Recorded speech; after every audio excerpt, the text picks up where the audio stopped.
तिथपर्यंत जायचं. अमितजी, माझा थोडासा मुंबईच्या बाहेर नेतो मी तुम्हाला या प्रश्नात. आता तुम्ही इतक्या शांतपणे आणि जेनझी सारखंच बोलताय सगळं. सोलापुरात मात्र आम्ही वेगळे अमित ठाकरे बघितले. तिकडे दोन रूपं होती तुमची. एक अश्रू अनावर झालेल्या त्या लहान मुलीला सांगताना बोलतानाचे, आणि दुसरे चिडलेले अमित ठाकरे. त्यानंतर जेव्हा तुम्ही घरी परतलात तेव्हा तुम्ही राजसाहेबांशी बोललात का, राजसाहेब तुम्हाला काय बोलले का, त्या सगळं तिथला अनुभव, आणि तुम्ही राजसाहेबांशी याच्यावर काही डिस्कस केलं का, कारण अशा परिस्थिती तुम्हाला भविष्यात येतच राहणार आहेत.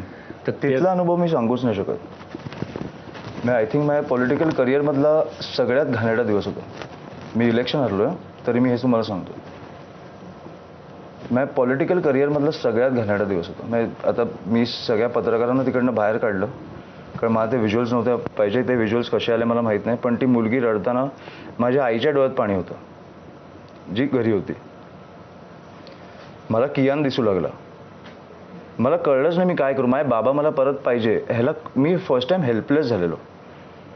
आणि असं असेल तर म्हणून मी बोललो की राजकारण नको, की निवडणुका नको, एवढ्या पातळीला आपण जाणार असू तर मग नको.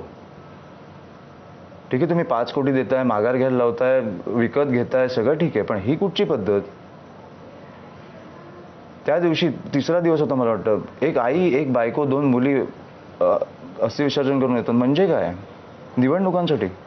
व्हिडिओ प्रचंड इमोशनल होता. हो नाही ना, मी घरी आल्यावर पण मी बाबांशी बोललो की मला फडणवीस साहेबांना भेटायचं आहे. मी आत्ता अजून 2 दिवस झाले मी प्रयत्न करतोय. भेट काही नाही, आमचे आता जे पक्षातले काही लोक आहेत त्यांना भेटायला वेळ आहे प्रवेशासाठी, तुम्ही बघितलं असेल, पण मला भेटायला वेळ नाही आहे. मी 2 दिवस मी प्रयत्न करतोय. मला प्रवेश नाही करायचा आहे. त्यांना सांगा तुम्ही जरा, तुम्ही की ह्या विषयासाठी मला भेटायचं आहे. करेक्ट. की आपण निवडणुका आल्यावर एक बाउंड्री सेट केली पाहिजे, एक लाईन आखली पाहिजे.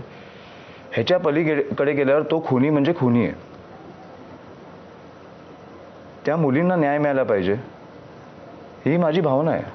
आणि ही निवडणूक झाल्यावर ते भेटल्यावर मी त्यांना सांगेन.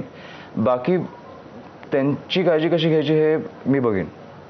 पण मला वाटतं कुठेतरी त्यांनी ज्यांनी खून केला, आणि खूप विकृतपणे खून केला, डोळ्यात मिरचीची पाणी काय घातलंय आणि विकृतपणे झालंय ते निवडणुकांसाठी.